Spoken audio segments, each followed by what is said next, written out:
그랜드 로열 호텔의 주방은 화려한 연회장의 불빛이 닿지 않는 지하의 또 다른 세계였다. 저녁 디너 서비스가 절정에 달한 시각, 이곳은 우아함과는 거리가 먼 치열한 전장이었다. 수십 개의 화구에서 뿜어져 나오는 열기와 셰프들의 고함, 식기들이 부딪히는 날카로운 소음이 좁은 공간을 가득 메우고 있었다. 최고급 스테이크가 그릴 위에서 지글거리는 소리와 트러플 오일의 진한 향기가 공기 중에 떠다녔지만 주방의 가장 구석진 곳에 있는 한서윤에게 그것은 그저 닿을 수 없는 남의 세상 이야기일 뿐이었다. 그녀의 세상은 차가운 개수대와 끝도 없이 밀려드는 설거짓거리, 그리고 짬통에서 올라오는 비릿한 음식물 쓰레기 냄새로 채워져 있었다.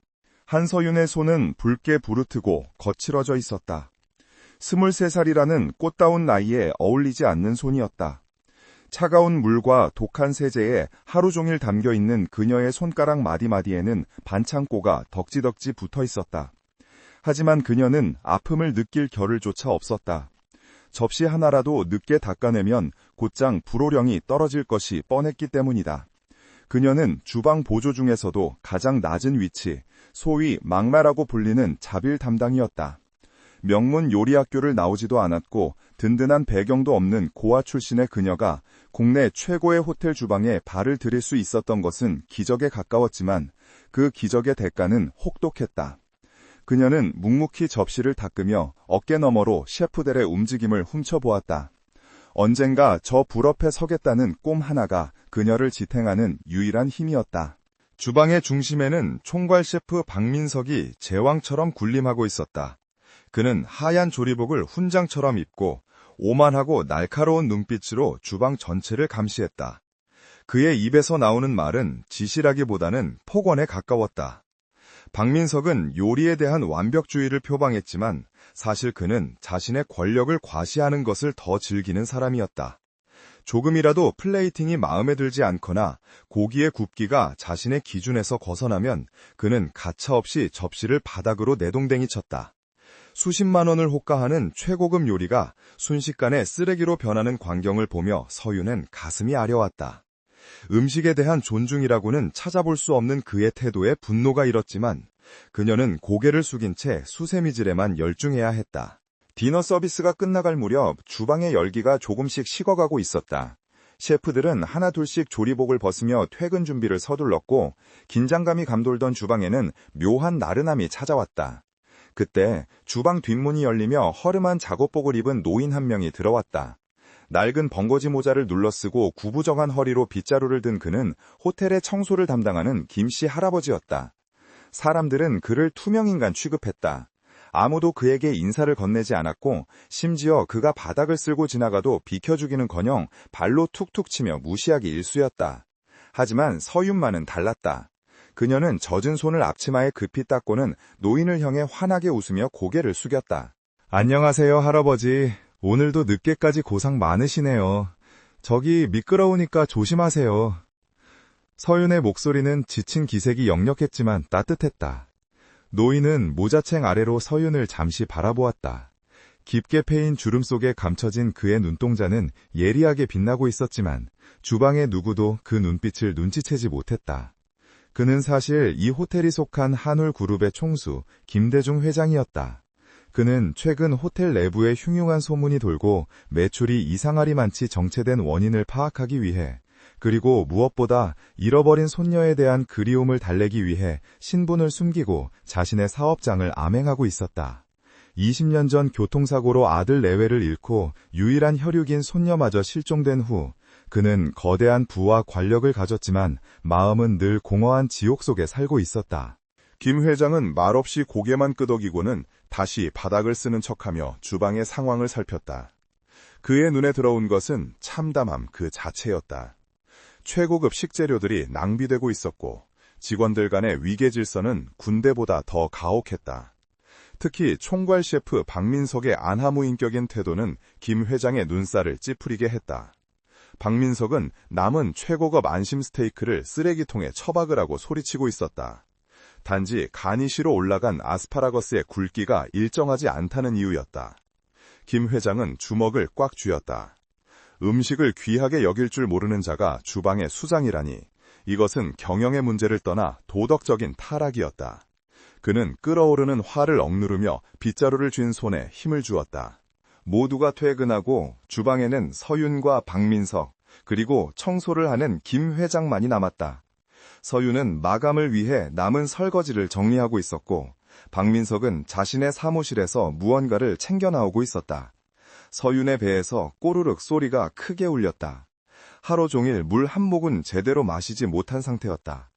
고시원 월세와 보육원에서 함께 자란 동생의 병원비를 대느라 그녀는 점심값조차 아껴야 했다. 그녀의 시선이 조리대 위에 방치된 버려지기 직전의 스테이크 접시에 머물렀다. 아직 온기가 남아있는 고기, 윤기가 흐르는 소스. 그것은 그녀에게 단순한 음식이 아니라 생존을 위한 동아줄처럼 보였다. 자존심이 허락하지 않았지만 당장 내일 아침을 버틸 힘이 필요했다. 서윤은 떨리는 입술을 깨물며 용기를 냈다. 그녀는 사무실에서 나오는 박민석에게 다가갔다. 저 셰프님. 박민석이 귀찮다는 듯이 인상을 쓰며 돌아보았다. 뭐야, 아직도 안 갔어? 서윤은 두 손을 꽉 맞잡고 고개를 숙였다. 심장이 터질 듯 뛰었다. 구석에서 바닥을 닦던 김 회장도 걸레질을 멈추고 귀를 기울였다. 서윤은 조리대 위에 접시를 가리키며 기어들어가는 목소리로 말했다. 죄송하지만 저거 버리실 거면 남은 음식 좀 먹어도 될까요? 그 말은 주방의 정적을 깨고 비수처럼 날아와 꽂혔다. 그것은 구걸이 아니었다. 살기 위한 처절한 몸부림이었고 버려지는 것에 대한 안타까움이었다. 박민석의 얼굴이 일순간 일그러지더니 비릿한 조소를 머금었다. 그는 천천히 서윤에게 다가와 그녀의 얼굴을 빤히 쳐다보았다. 뭐? 남은 음식을 먹겠다고? 그의 목소리에는 경멸이 가득 차 있었다. 야, 한서윤, 여기가 무슨 무료 급식소인 줄 알아? 아니면 네가 거지야? 박민석은 과장된 몸짓으로 웃음을 터뜨렸다. 그랜드 로열 호텔 주방 직원이 손님이 먹다 남은 것도 아니고 버릴 음식을 주워 먹겠다고? 네가 그러고도 요리사가 될 자격이 있다고 생각하냐? 품이라고는 눈꼽만치도 없는 년. 그는 손가락으로 서윤의 이마를 툭툭 밀쳤다. 서윤의 눈에 눈물이 그렁그렁 맺혔지만 그녀는 입술을 앙다물고 참아냈다. 김 회장은 그 광경을 보며 숨이 멎을 것만 같았다. 남은 음식 좀 먹어도 될까요? 그 말은 20년 전 사고 현장에서 구조된 직후 기억을 잃고 헤매던 어린 소녀가 했던 말과 너무나 닮아 있었다. 당시 그 소녀를 찾지 못하고 놓쳐버린 죄책감이 평생 그를 괴롭혀왔다.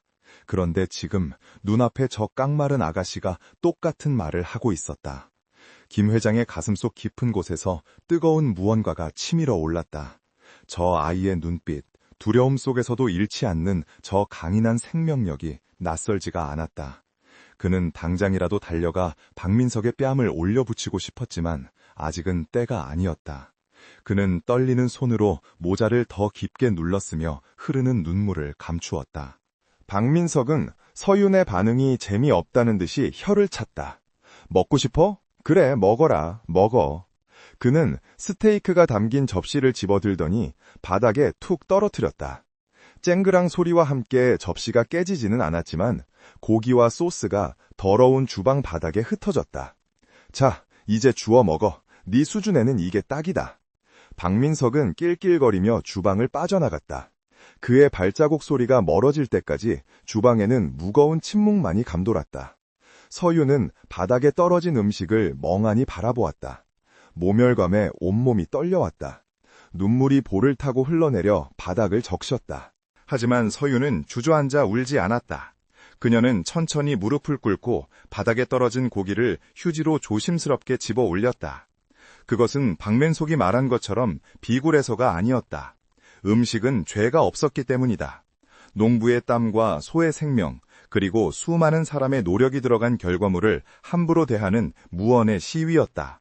그녀는 더러워진 부분을 떼어내고 남은 고기 한 점을 입에 넣었다. 짭조름한 소스 맛과 함께 비릿한 눈물 맛이 섞였다. 그리고 그녀는 다짐했다. 언젠가 반드시 음식을 진정으로 사랑하고 사람을 존중하는 셰프가 되어 저 오만한 인간을 실력으로 꺾어버리겠다고. 그때 누군가 그녀에게 다가왔다. 고개를 들어보니 청소부 할아버지였다. 김 회장은 주머니에서 꼬깃꼬깃한 손수건을 꺼내 서윤에게 내밀었다. 그의 눈가는 붉게 충혈되어 있었다. 아가, 울지 마라. 김 회장의 목소리가 미세하게 떨렸다. 그는 바닥에 흩어진 음식을 함께 치워주며 말했다. 저런 놈 때문에 네 귀한 눈물을 낭비하지 마라. 너는 저 음식보다 훨씬 귀한 사람이다. 서윤은 노인의 투박한 손길에서 알 수 없는 따스함을 느꼈다. 마치 아주 오래전 잊어버린 가족의 품 같은 온기였다. 그녀는 손수건을 받아들고 고개를 끄덕였다. 감사합니다, 할아버지. 정말 감사합니다. 김 회장은 서윤이 바닥을 정리하는 모습을 지켜보며 가슴을 쥐어뜯는 듯한 통증을 느꼈다. 그녀의 목에 걸린 낡은 펜던트가 그의 눈에 들어왔기 때문이다. 기름때에 절어 빛을 잃었지만 그것은 분명 20년 전 자신이 아들에게 선물했던, 그리고 아들이 손녀에게 걸어주었던 바로 그 모양이었다. 설마 하는 생각이 그의 머릿속을 강타했다. 우연이라고 하기에는 너무나 기막힌 상황이었다.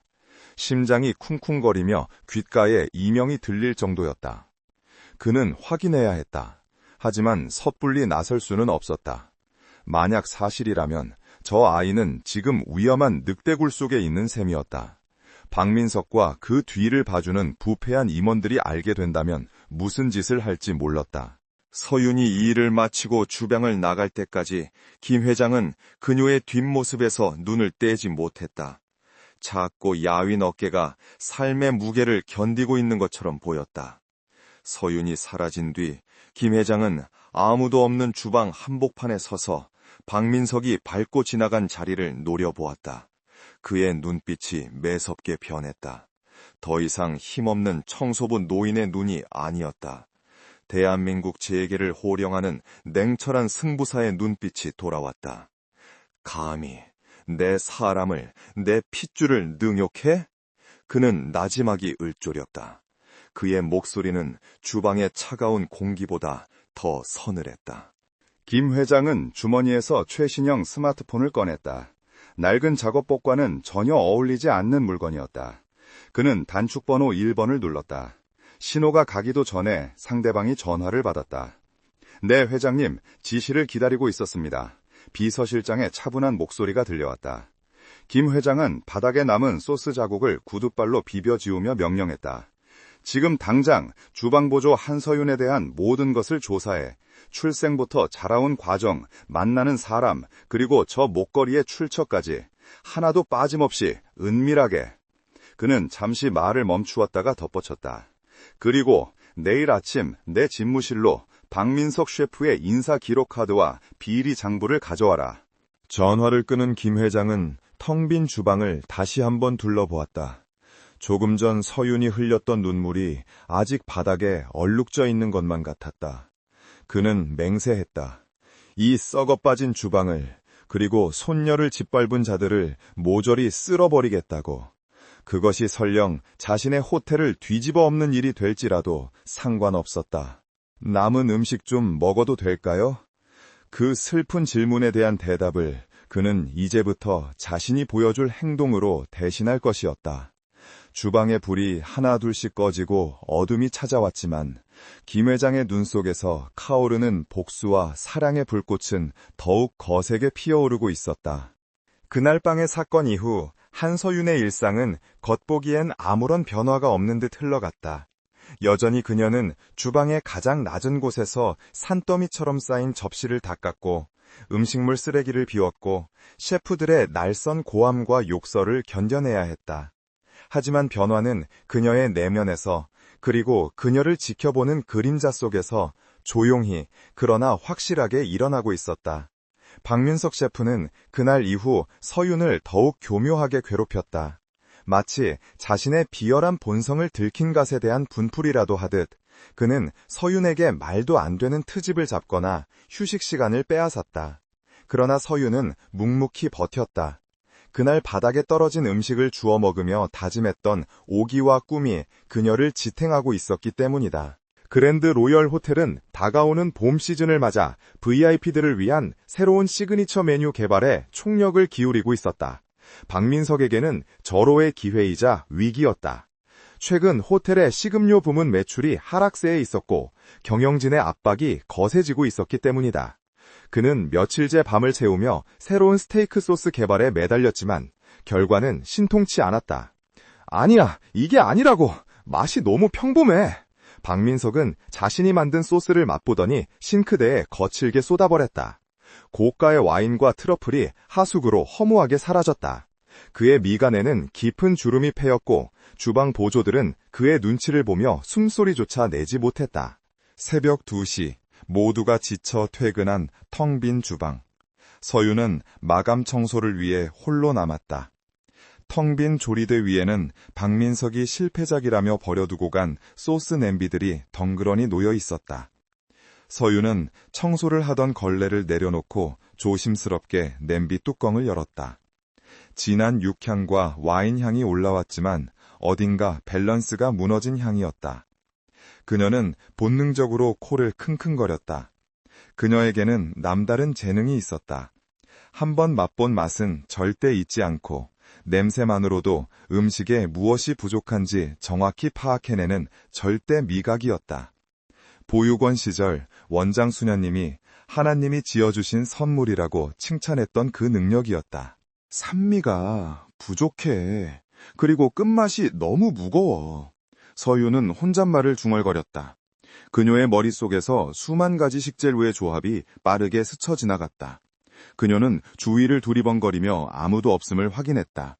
심장이 두근거렸지만 요리에 대한 호기심과 열망을 누를 수 없었다. 그녀는 냉장고 구석에 처박혀 있던 오미자청과 숙성된 발사믹 식초를 꺼냈다. 그리고 박민석이 버리려던 소스 냄비에 아주 소량을 첨가하고 약한 불 위에서 천천히 저어가며 조리기 시작했다. 붉은 빛이 감도는 소스에서 오묘하고 향긋한 향기가 피어오르기 시작했다. 그것은 단순한 스테이크 소스가 아니었다. 묵직한 고기의 맛을 상큼하게 잡아주면서도 깊은 풍미를 남기는 완벽한 조화였다. 서유는 작은 스푼으로 소스를 살짝 찍어 맛보았다. 입안 가득 퍼지는 풍미에 그녀의 눈이 번쩍 뜨였다. 이거야. 그녀도 모르게 미소가 번졌다. 하루 종일 멸시당하고 무시당했던 서름이 그 맛 하나로 씻겨 내려가는 듯했다. 그녀는 자신이 만든 맛에 심취해 시간 가는 줄도 모르고 소스를 다듬었다. 그때였다. 주방 입구에서 서늘한 기척이 느껴졌다. 서윤이 화들짝 놀라 뒤를 돌아보자 퇴근한 줄 알았던 박민석이 문가에 서서 그녀를 노려보고 있었다. 그는 두고 간 차키를 가지러 다시 돌아온 참이었다. 너 지금 거기서 뭐 하는 짓이야? 박민석의 목소리가 주방의 정적을 찢었다. 서윤은 사색이 되어 스푼을 떨어뜨렸다. 챙강 소리가 유난히 크게 울렸다. 셰프님, 그게 아니라 청소를 하다가... 박민석은 성큼성큼 다가와 서윤을 거칠게 밀쳐냈다. 청소나 할 것이지 감히 신성한 셰프의 조리대에 손을 대? 네가 미쳤구나. 그는 서윤이 만지던 냄비를 들어 엎어버리려 했다. 하지만 그때 냄비에서 올라오는 향기가 그의 코를 자극했다. 셰프의 본능이 멈칫하게 만들 만큼 매혹적인 향이었다. 박민석은 엎으려던 냄비를 다시 내려놓고 의심스런 눈초리로 소스를 찍어 맛보았다. 순간 그의 동공이 확장되었다. 혀끝에 닿는 순간 터지는 산미와 뒤이어 올라오는 감칠맛, 그리고 깔끔한 뒷맛. 그가 며칠 밤을 새워도 찾지 못했던 바로 그 결정적인 한 방이었다. 그의 머릿속이 복잡하게 돌아갔다. 고작 설거지나 하는 계집애가 이런 맛을 냈다고? 인정할 수 없었다.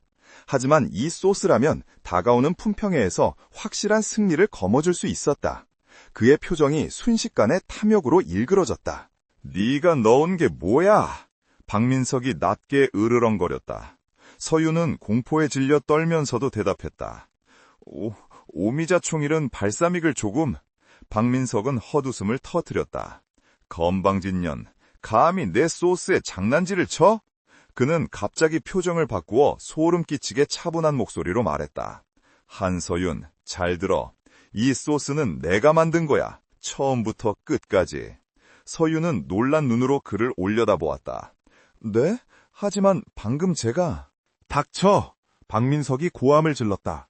네가 만졌다는 게 알려지면 넌 즉시 해고야. 위생법 위반에 기물 파손, 업무 방해로 고소할 수도 있어. 감히 자벽부가 셰프의 요리에 손을 댔다고 하면 누가 널 써줄 것 같아? 그는 서윤의 약점을 정확히 파고들었다. 병든 동생과 당장의 생계. 서윤은 입술을 깨물며 고개를 숙일 수밖에 없었다. 박민석은 비열한 미소를 지으며 냄비를 튕겼다. 앞으로 조리대 근처에는 얼씬도 하지 마. 내 눈에 띄면 그날로 끝인 줄 알아. 그는 서윤의 재능을 훔친 것도 모자라 그녀의 입을 막고 공을 독차지할 생각이었다. 다음 날 아침 주방 전체가 술렁거렸다. 경영진 시식회에서 박민석이 선보인 오미자 리덕션 스테이크가 극찬을 받았다는 소식이었다. 호텔 사장까지 내려와 박민석의 손을 잡고 역시 우리 호텔의 보물이라며 칭찬을 아끼지 않았다. 박민석은 거만한 표정으로 축하를 받으며 마치 자신이 오랜 연구 끝에 개발한 양 뻔뻔하게 인터뷰까지 했다. 구석에서 그 모습을 지켜보던 서윤의 가슴은 숫덩이처럼 타들어갔다. 자신이 만든 맛, 자신의 아이디어였다. 하지만 그녀는 아무 말도 할 수 없었다. 그녀의 손은 여전히 더러운 걸레를 쥐고 있었고 박민석은 스포트라이트를 받고 있었다. 세상 참 불공평하기도 하지. 어느새 다가온 청소부 김씨, 김 회장이 서윤의 옆에서 빗자루질을 하며 혼잣말처럼 중얼거렸다. 서윤은 깜짝 놀라 그를 바라보았다. 김 회장은 어젯밤 박민석이 다시 들어오는 것을 보고 몰래 숨어서 모든 상황을 지켜보았던 것이다. 그는 서윤의 요리 실력에 놀랐고 박민석의 파렴치함에 분노했다. 하지만 무엇보다 그를 움직인 것은 지금 서윤의 태도였다. 억울함에 날뛰거나 포기할 법도 한데 그녀는 입술을 앙다물고 다시 제 할 일을 찾고 있었다. 점심시간 직원 식당 구석에서 혼자 밥을 먹는 둥 마는 둥 하는 서윤에게 김 회장이 다가와 앉았다. 그는 품 안에서 따뜻한 두유 하나를 꺼내 서윤의 식판 옆에 놓았다. 먹고 해라. 밥심으로 버티는 거야. 서윤은 억지로 미소를 지어 보였다. 감사해요, 할아버지. 할아버지도 드세요. 그녀는 자신의 반찬 중 맛있는 고기 반찬을 김 회장의 식판으로 덜어주었다. 자신이 세상에서 가장 억울한 상황임에도 불구하고 타인을 먼저 챙기는 마음씨. 김 회장은 목이 메어 밥을 넘기기가 힘들었다. 아가, 억울하지도 않으냐? 네가 만든 거라며? 김 회장이 조심스럽게 물었다. 서윤의 젓가락질이 잠시 멈췄다. 그녀는 씁쓸한 표정으로 창밖을 바라보았다. 억울하죠. 너무 분해서 잠도 안 왔어요. 그녀는 잠시 침묵하다가 맑은 눈으로 김 회장을 바라보았다. 하지만 할아버지, 음식이 맛있다며 손님들이 행복해했대요. 비록 제 이름은 아니지만 제 요리가 누군가를 기쁘게 했다는 사실은 변하지 않잖아요. 언젠가는 진짜 제 이름으로 만든 요리를 대접할 날이 올 거라고 믿어요. 실력은 누가 훔쳐갈 수 있는 게 아니니까요. 그 말을 듣는 순간 김 회장의 확신은 굳어졌다. 20년 전 죽은 며느리가 입버릇처럼 하던 말이 있었다. 요리는 사람의 마음을 잇는 가장 따뜻한 언어예요. 서윤의 말은 그 정신을 그대로 이어받고 있었다. 더 이상의 의심은 불필요해 보였다. 하지만 그는 완벽주의자였다. 확실한 물증이 필요했다. 그는 서윤이 잠시 자리를 비운 사이 그녀가 마시던 물컵을 조용히 챙겼다. 그리고 주머니 속에서 서윤이 항상 목에 걸고 다니는 펜던트의 사진을 다시 한번 확인했다. 사진 속 펜던트 뒷면에는 아주 작게 HK라는 이니셜이 새겨져 있었다. 서윤의 것에도 그것이 있다면 게임은 끝난 것이었다. 그날 오후 김 회장은 회장 집무실로 돌아와 비서실장이 가져온 보고서를 펼쳤다. 박민석에 대한 뒷조사 결과는 상상 이상으로 더러웠다. 식자재 납품업체와의 리베이트, 하급 직원들에 대한 상습적인 폭언 및 폭행, 그리고 자신의 실력을 포장하기 위한 수많은 대필과 도용. 김 회장의 눈에서 파란 불꽃이 일었다. 이런 쓰레기가 내 호텔의 주방을 맡고 있었다니. 그는 책상을 내리쳤다. 하지만 그는 서둘러 박민석을 쳐내지 않기로 했다. 서윤을 위해서였다. 그녀가 스스로의 힘으로 박민석을 넘어서고 당당하게 자신의 자리를 찾을 수 있도록 판을 깔아주어야 했다.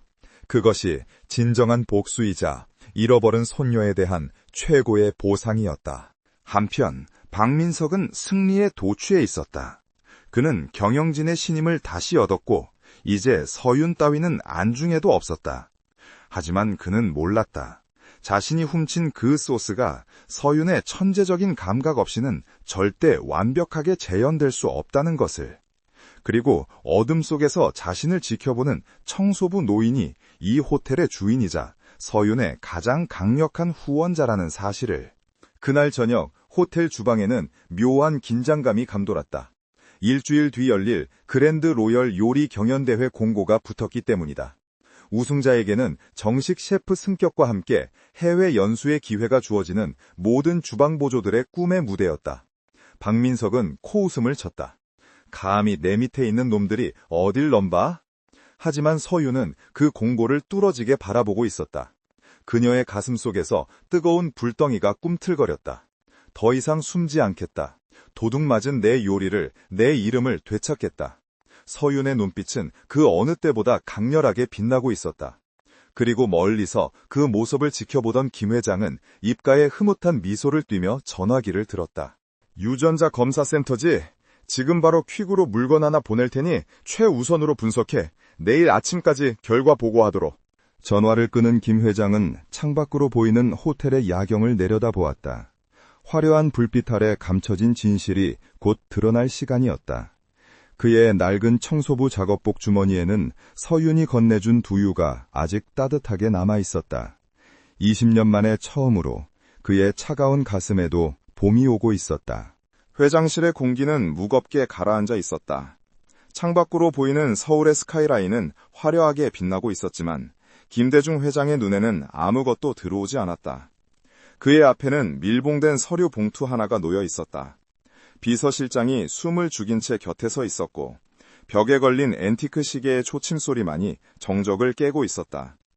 김 회장의 손이 미세하게 떨렸다. 수조원 규모의 인수합병 계약서에 서명할 때도 눈 하나 깜짝하지 않던 그였다. 하지만 이 얇은 종이 한 장이 가진 무게는 그 어떤 계약서와도 비교할 수 없었다.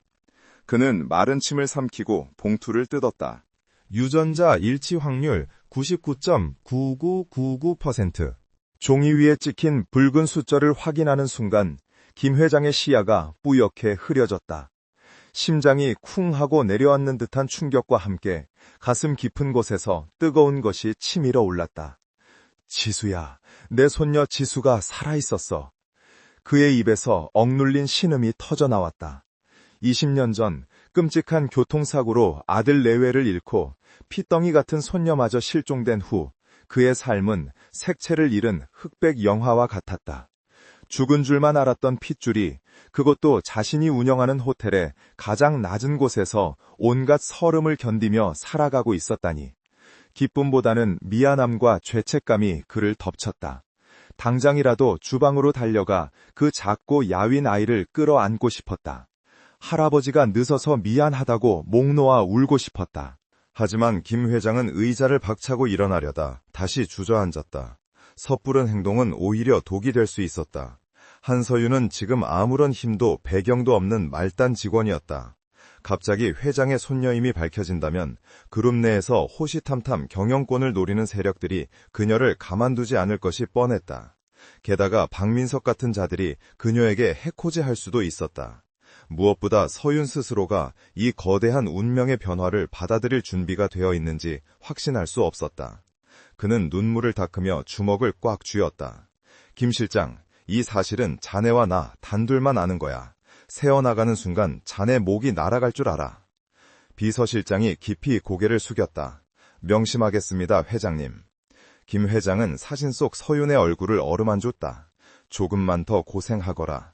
네가 네 발로 당당하게 일어설 수 있도록 이 할아버지가 길을 닦아놓으마. 같은 시각 서윤은 절망의 구렁텅이에 빠져 있었다. 그녀는 헐레벌떡 병원 응급실로 달려갔다. 산소호흡기를 쓴 채 창백하게 누워있는 소녀는 보육원에서 친남매처럼 자란 동생 민우였다. 선천적인 심장 기형을 앓고 있는 민우가 갑자기 쓰러졌다는 연락을 받고 일하다 말고 뛰쳐나온 것이었다. 담당 의사는 차트를 넘기며 무미건조하게 말했다. 상태가 심각합니다. 더 이상 약물로는 버티기 힘들어요. 당장 수술하지 않으면 이번 달을 넘기기 어렵습니다. 서윤은 의사의 가운자락을 붙잡고 매달렸다. 수술하면 살 수 있는 거죠? 해주세요, 선생님. 제발요. 의사는 난처한 표정으로 그녀를 바라보았다. 문제는 비용입니다. 특수 인공심장 판막을 써야 해서 수술비와 입원비를 합치면 최소 5천만 원은 예상하셔야 합니다. 5천만 원. 서윤에게는 50억과도 같은 비현실적인 숫자였다.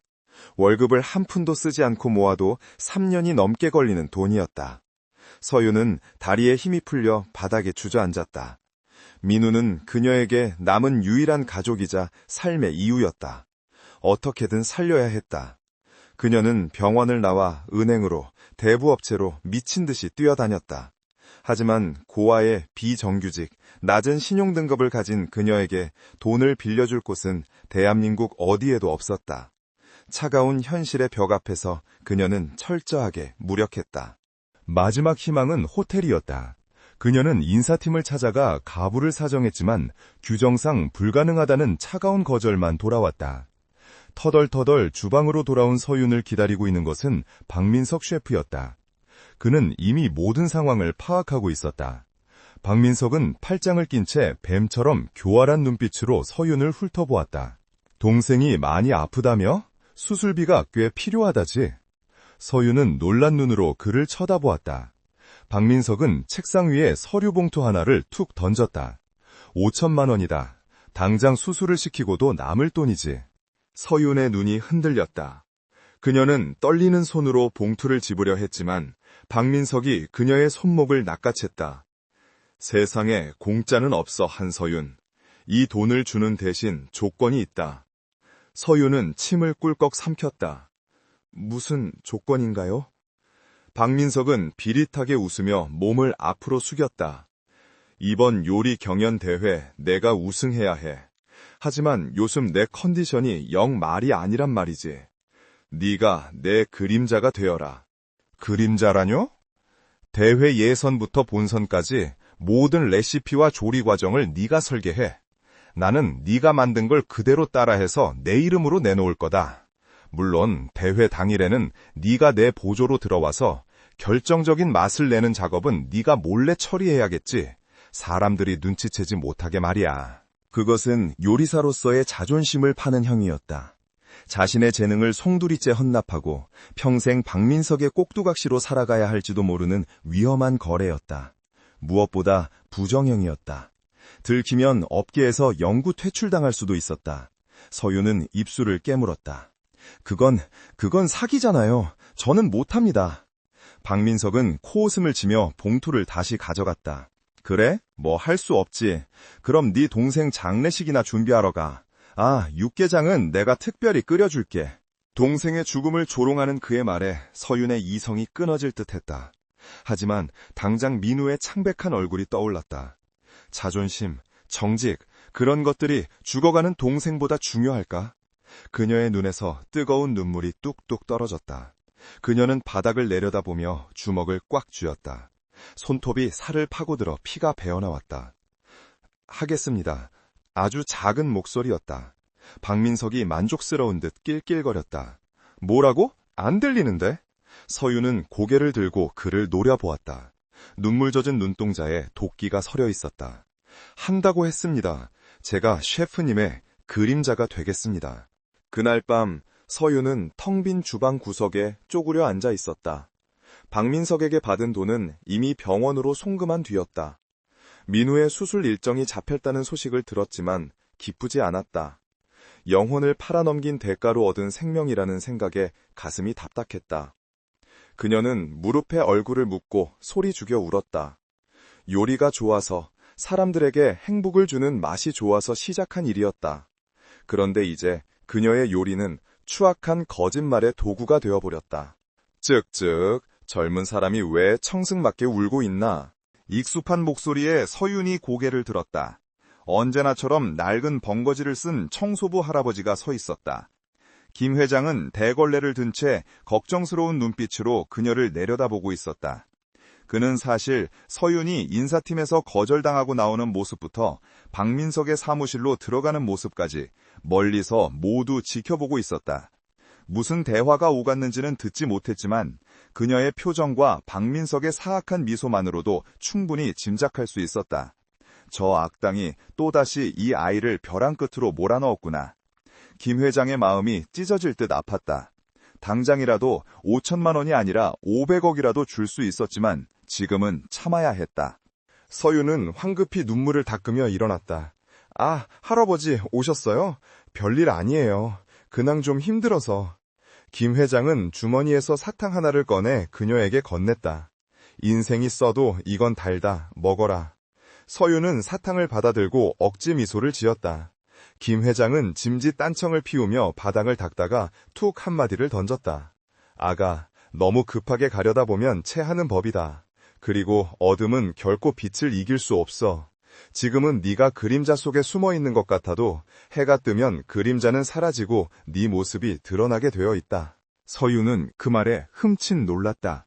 마치 자신의 비밀 거래를 알고 있는 듯한 말이었다. 그녀는 노인의 눈을 빤히 바라보았다.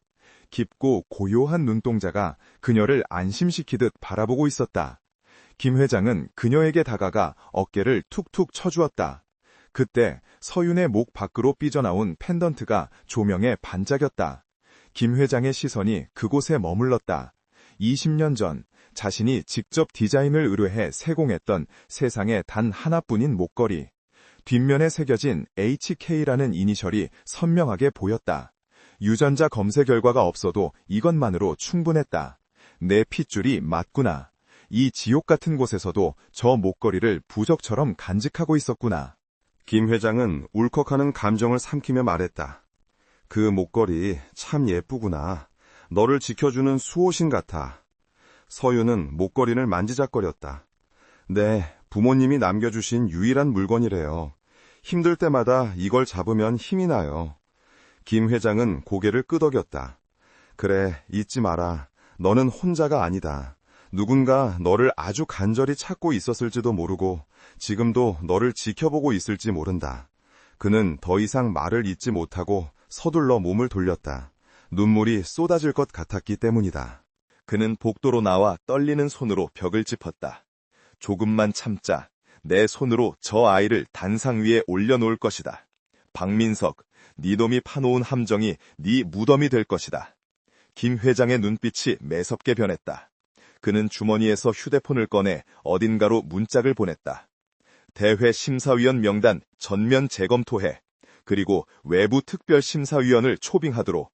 공정성이 생명이다. 다음 날부터 서윤의 이중 생활이 시작되었다. 낮에는 주방의 막내로 설거지를 하고 밤에는 박민석의 비밀 연구실에서 그를 위한 요리를 개발했다. 박민석은 서윤이 만든 레시피를 자신의 것인 양 외우고 연습했다. 서윤의 재능은 놀라웠다. 주어진 주제인 전통과 현대의 조화에 맞춰 그녀는 한국의 발효장과 서양의 조리법을 결합한 독창적인 코스 요리를 만들어냈다. 박민석은 맛을 볼 때마다 감탄하면서도 한편으로는 서윤에 대한 질투심에 더욱 그녀를 혹독하게 다그쳤다. 야, 소스가 너무 묽잖아. 다시 만들어. 내 입맛에 안 맞으면 심사위원들도 싫어한다고. 그는 뻔뻔하게 소리쳤지만 사실은 서윤의 요리에 손댈 곳이 없다는 것을 그 누구보다 잘 알고 있었다. 대회 예선 당일이 밝았다. 박민석은 서윤이 밤새 준비해둔 밑재료를 가지고 당당하게 조리대에 섰다. 서윤은 보조조리사 자격으로 그 옆에 서서 그가 시키는 대로 재료를 건네주었다. 사람들은 박민석의 화려한 칼질과 퍼포먼스에 환호했지만 그 모든 맛의 핵심은 서윤의 손끝에서 나오고 있었다. 예선 결과는 압도적인 1위.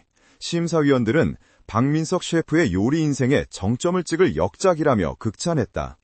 박민석은 인터뷰 카메라 앞에서 거만하게 손을 흔들었고 서윤은 그 뒤 그림자 속에 서서 씁쓸한 표정으로 박수를 쳤다. 하지만 서윤은 포기하지 않았다. 김 회장의 말처럼 어둠은 빛을 이길 수 없다는 것을 믿고 싶었다. 그녀는 박민석의 레시피를 준비하면서도 몰래 자신만의 비밀 노트를 작성하고 있었다. 박민석이 시킨 요리법보다 한 단계 더 진화된 진정한 의미의 치율의 요리를 구상하고 있었다.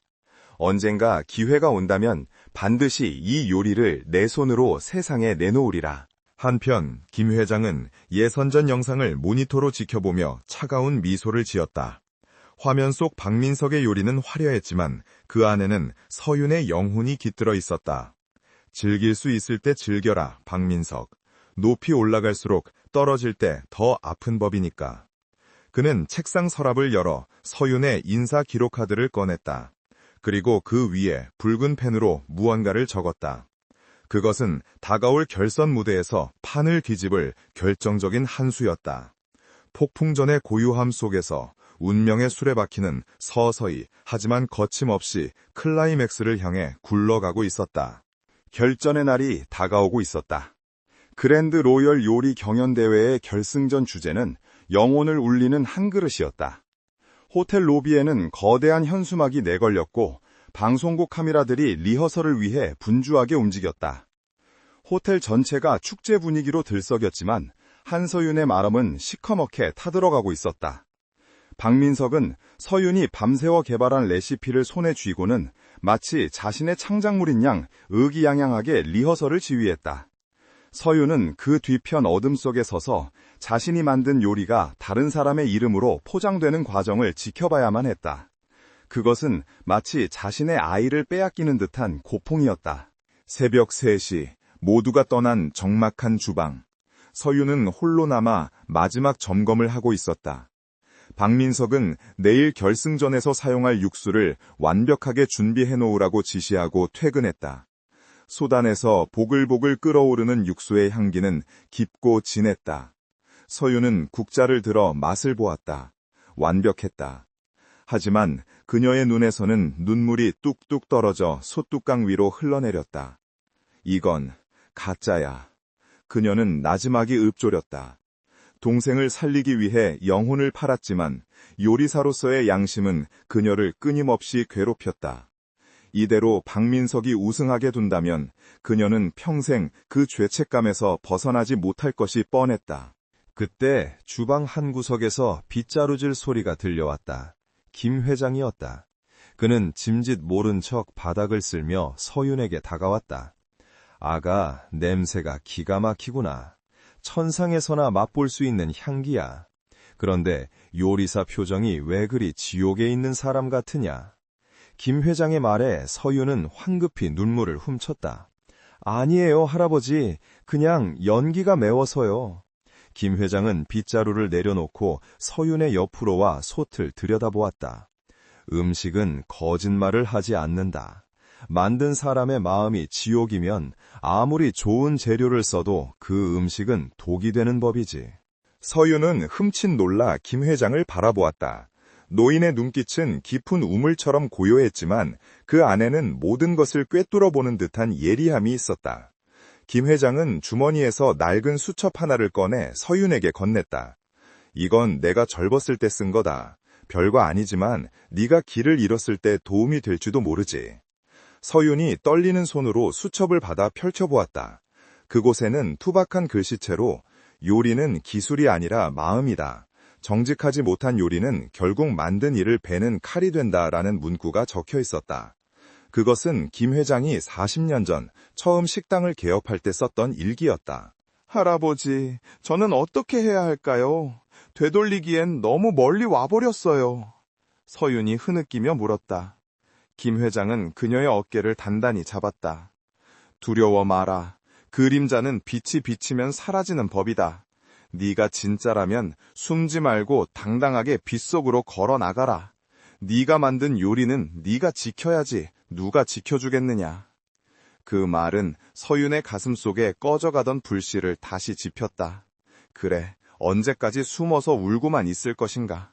동생을 살리는 것도 중요하지만 부끄러운 누나가 되는 것은 민우도 원하지 않을 것이다. 서윤의 눈빛이 서서히 변하기 시작했다. 두려움은 사라지고 그 자리에 단단한 결의가 차올랐다. 감사합니다, 할아버지. 저 용기를 낼게요. 서윤은 주먹을 꽉 쥐었다. 그녀는 결심했다. 내일 결승전, 박민석의 그림자가 되어 그를 우승시키는 것이 아니라 그의 부정을 폭로하고 자신의 실력을 세상에 증명해 보이겠다고. 방법은 있었다. 박민석이 가져간 레시피에는 치명적인 맹점이 있었다.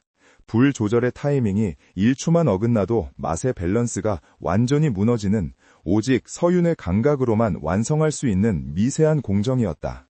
박민석은 그것을 모른 채 껍데기만 벗겨갔다.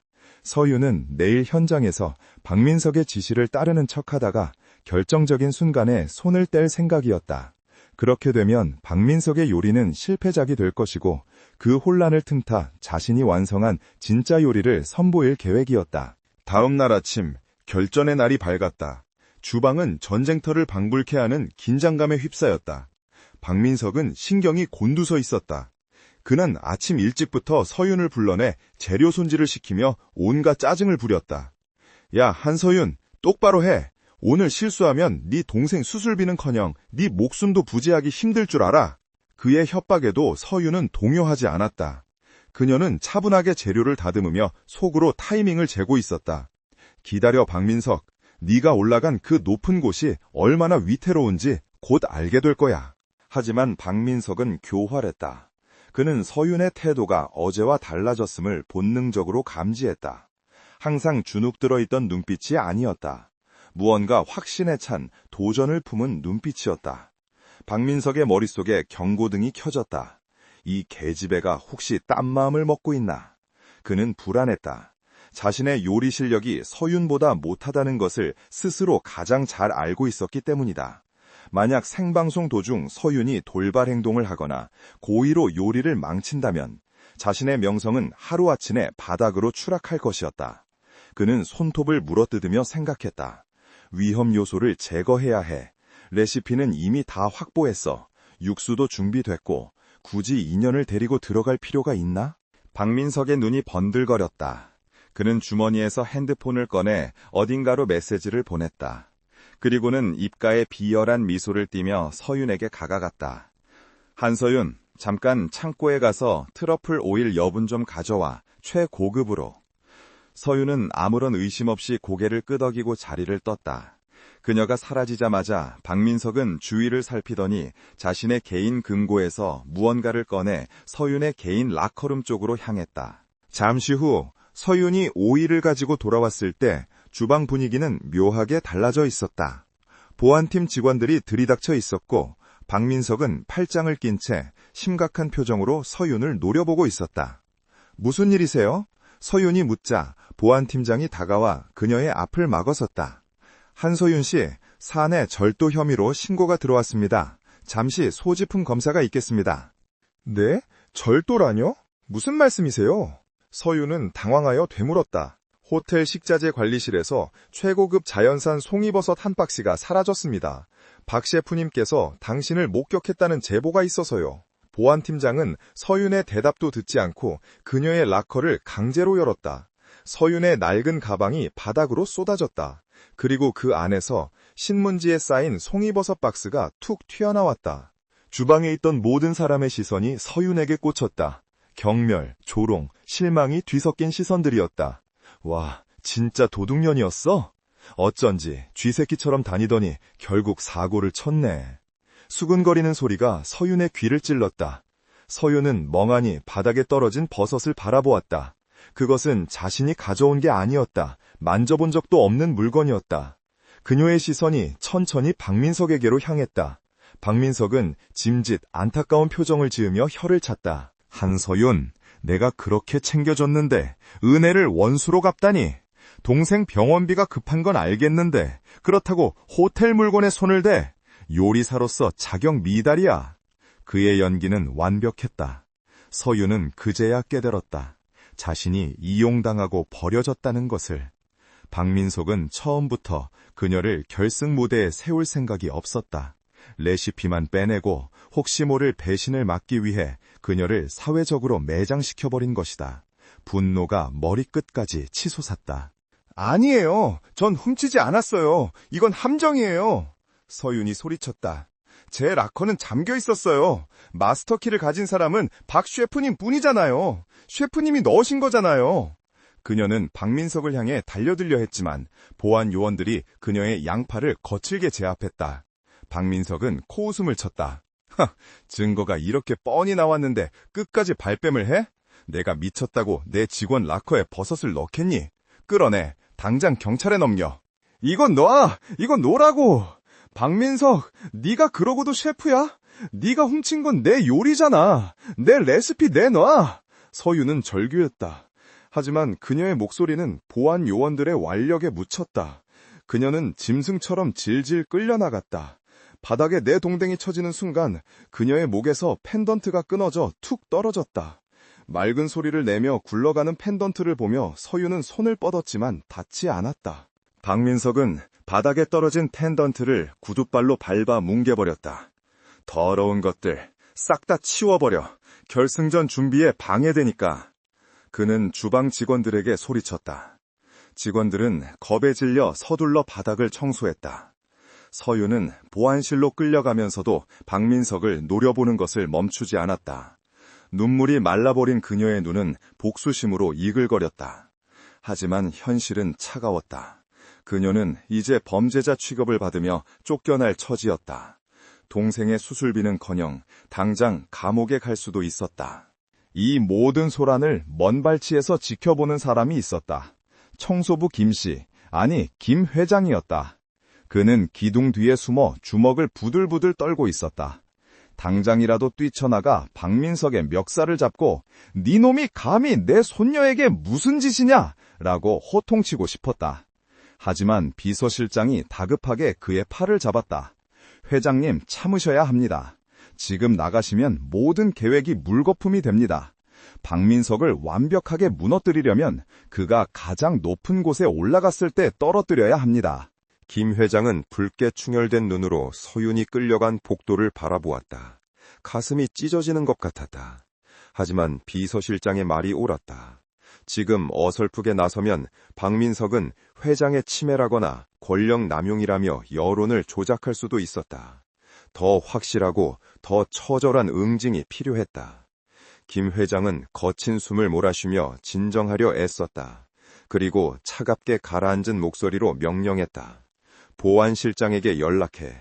서윤이 경찰서로 넘기지 말고 뒷문으로 빼돌리라고 해. 그리고 서윤이를 내 개인 VIP 대기실로 데려가라. 준비해둔 옷과 장비 전부 그곳에 세팅해둬. 네? 회장님, 설마? 비서실장이 놀라 물었다.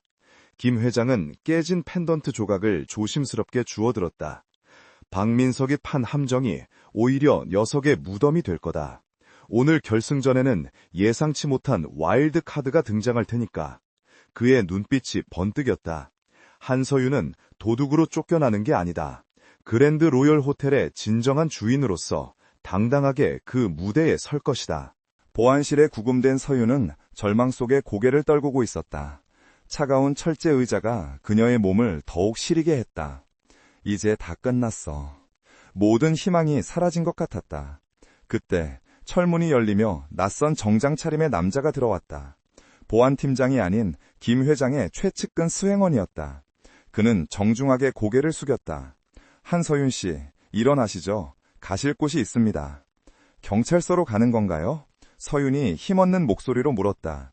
수행원은 옅은 미소를 지으며 고개를 저었다. 아니요, 당신이 있어야 할 곳은 유치장이 아닙니다. 그는 문을 활짝 열었다. 전장으로 모시겠습니다, 셰프님. 서윤은 영문을 몰라 그를 쳐다보았다. 하지만 남자의 태도는 단호했고 어딘지 모를 신뢰가 느껴졌다.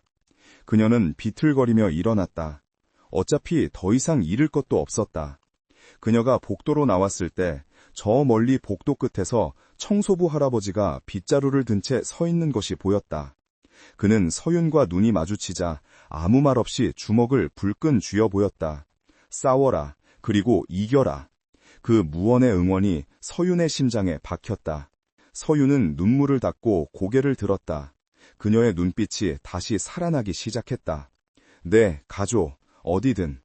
그녀의 발걸음은 더 이상 도망자의 그것이 아니었다. 다가올 폭풍을 향해 걸어 들어가는 전사의 발걸음이었다. 박민석이 자신의 승리를 확신하며 샴페인을 터뜨릴 준비를 하고 있을 그 시각, 반전의 서막은 이미 오르고 있었다. 그랜드 로열 호텔의 최상층, 평소 일반 직원은 출입조차 엄금된 VVIP 대기실의 문이 열렸다. 보안 요원에게 이끌려온 한서윤은 눈앞에 펼쳐진 광경에 숨을 멈췄다. 어두침침한 취조실과 달리 이곳은 대리석 바닥과 화려한 샹들리에가 빛나는 별세계였다. 방 한가운데 놓인 마네킹에는 그녀의 치수에 딱 맞춰 제작된 순백의 조리복이 걸려 있었다. 가슴팍에는 한서윤이라는 이름 3글자가 선명한 금실로 수놓아져 있었다. 이게 대체 무슨 일이죠? 서윤이 떨리는 목소리로 물었다. 그녀를 안내한 수행원은 정중하게 고개를 숙이며 답했다. 회장님의 특별 지시입니다. 한서윤 씨는 오늘 경연대회에 정식 참가자 자격을 부여받았습니다. 억울한 누명을 벗고 실력으로 증명하십시오.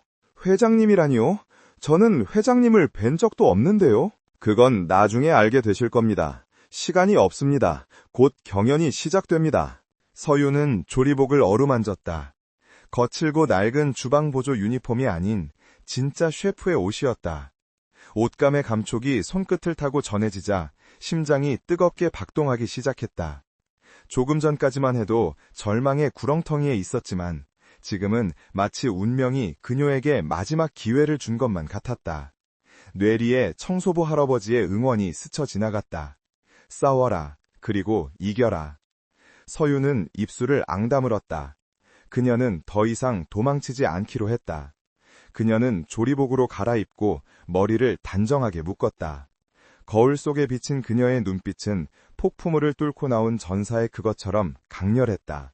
한편 호텔 대연회장은 수백 명의 관객과 심사위원 그리고 방송국 카메라들의 열기로 가득 차 있었다. 박민석은 자신의 조리대 앞에서 여유롭게 손을 흔들며 인터뷰를 하고 있었다. 오늘 제가 선보일 요리는 황제의 식탁입니다. 전통과 현대 그리고 최고의 식재료가 만난 예술의 경지를 보여드리겠습니다. 그의 자신감 넘치는 태도에 장내는 환호성으로 뒤덮였다. 그는 서윤이 이미 정찰서 유치장에 갇혀 있을 것이라 확신하며 훔친 레시피로 우승 트로피를 들어올릴 상상에 젖어 있었다. 사회자가 마이크를 접고 외쳤다. 자, 그럼 오늘의 결승전, 그 대망의 막을 올리겠습니다. 그런데 시작이 앞서 주최 측인 호텔 이사회의 긴급 결정으로 특별 참가자 한 분을 더 모시게 되었습니다. 장내가 술렁거렸다. 박민석의 표정이 굳어졌다. 특별 참가자? 그런 말은 없었잖아. 그랜드 로열 호텔 주방에 숨겨진 인재, 한서윤 셰프를 소개합니다. 육중한 연회장 문이 열리고 스포트라이트가 입구를 비췄다. 눈부신 조명 아래 하얀 조리복을 입은 서윤이 당당하게 걸어 들어왔다. 그녀의 등장은 그야말로 충격이었다.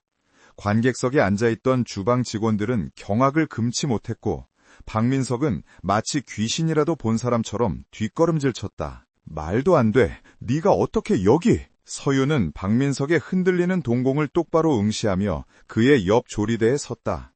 놀라셨나요, 셰프님? 제 레시피는 제가 완성해야죠. 훔친 사람이 아니라. 그녀의 목소리는 차분했지만 서슬퍼런 칼날이 숨겨져 있었다. 박민석은 얼굴이 불그락푸르락해져서 소리쳤다. 이건 규정 위반이야. 절도범을 경연에 참가시키다니 다들 제정신이야? 그때 심사위원석 중앙에 앉아있던 백발의 노신사가 마이크를 잡았다. 그는 세계적인 미식 평론가이자 이번 대회의 심사위원장이었다. 박민석 셰프, 진정하십시오.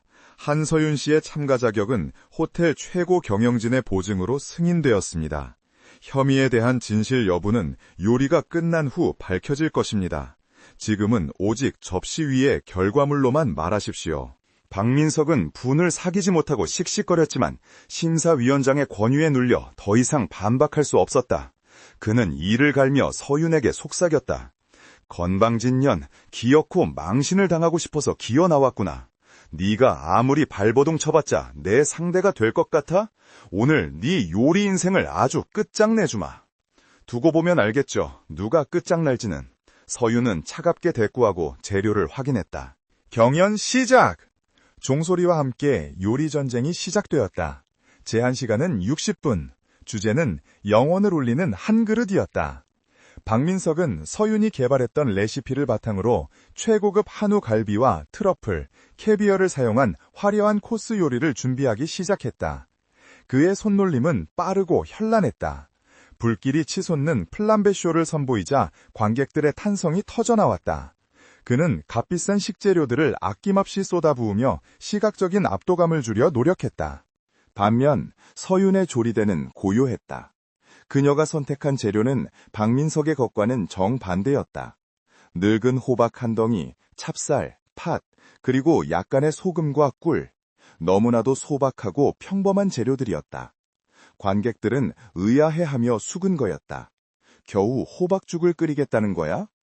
호텔 요리 대회에서 저런 싸구려 음식을? 하지만 서윤은 주변의 소름에 귀를 닫았다. 그녀의 머릿속에는 오직 한 가지 생각뿐이었다. 차가운 바닥에서 눈물 젖은 빵을 먹던 순간 자신에게 따뜻한 손수건을 건네주었던 청소부 할아버지의 온기, 그 위로를 음식에 담고 싶었다. 가장 낮고 소외된 곳에 있는 사람들에게 바치는 치유의 음식. 박민석은 서윤의 재료를 힐끔 보고는 비웃었다. 가난한 티를 못 벗는군. 그따위 구황작물로 내 최고급 한우를 이기겠다고? 하지만 그의 손은 미세하게 떨리고 있었다. 레시피대로 조리를 하고 있었지만 무언가 이상했다. 소스의 점도가 생각처럼 나오지 않았다. 서윤이 노트에 적어놓지 않았던 비밀의 공정이 빠져 있었기 때문이다.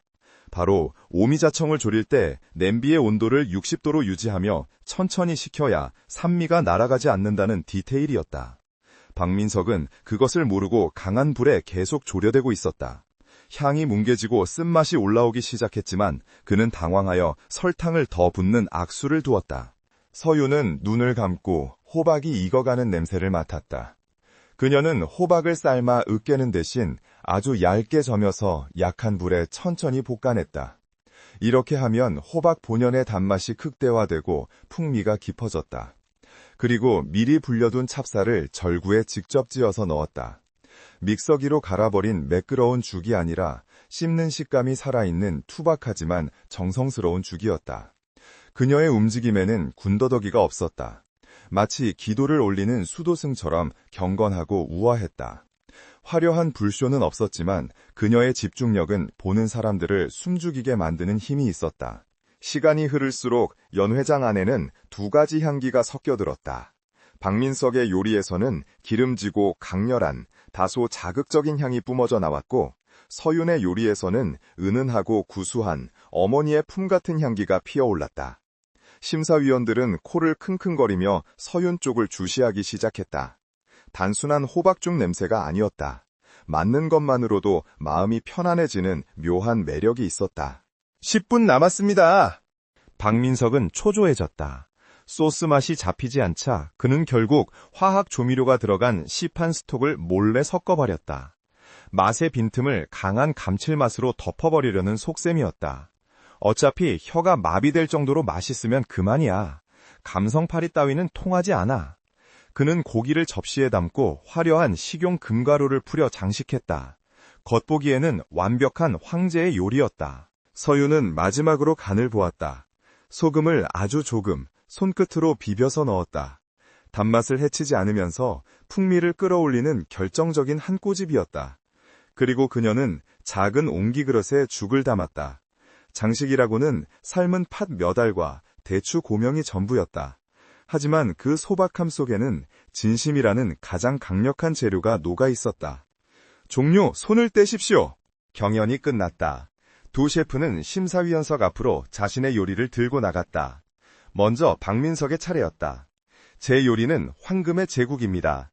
최고급 한우와 트러플이 선사하는 미각의 향연을 즐겨보십시오. 심사위원들은 고기를 썰어 입에 넣었다. 첫 맛은 강렬했다. 트러플의 향과 고기의 육즙이 입안을 때렸다. 하지만 씹을수록 뒤에 남는 맛이 텁텁했다. 급하게 섞은 조미료와 태워버린 소스의 쓴맛이 미묘하게 섞여 불협화음을 냈다. 심사위원들의 미간이 살짝 찌푸려졌다. 화려하군요. 하지만 어딘가 과한 느낌입니다. 재료들이 서로 싸우고 있어요. 박민석은 당황했다.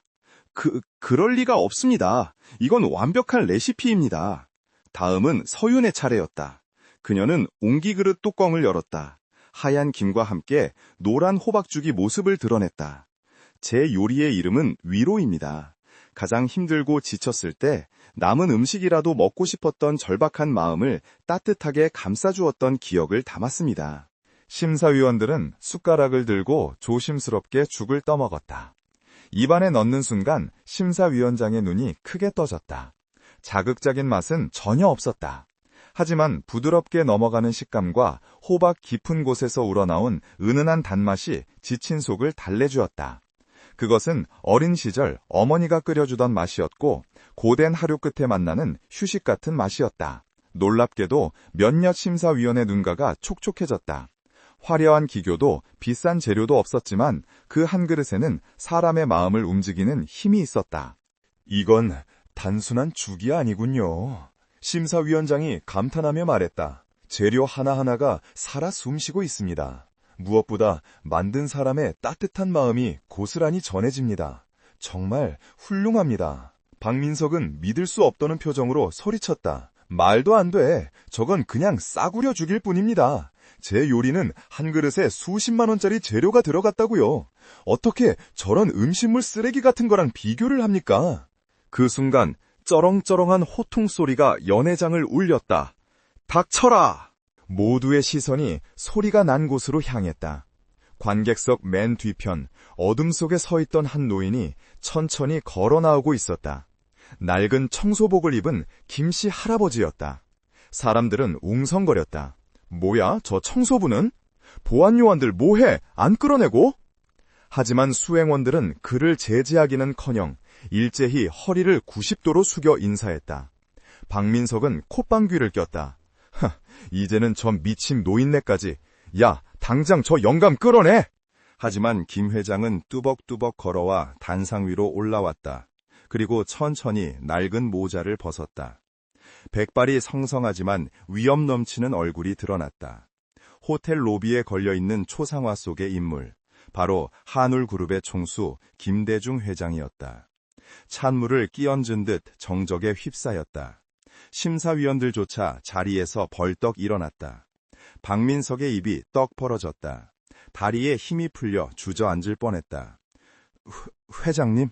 김 회장은 서윤을 바라보며 따뜻하게 미소 지었다.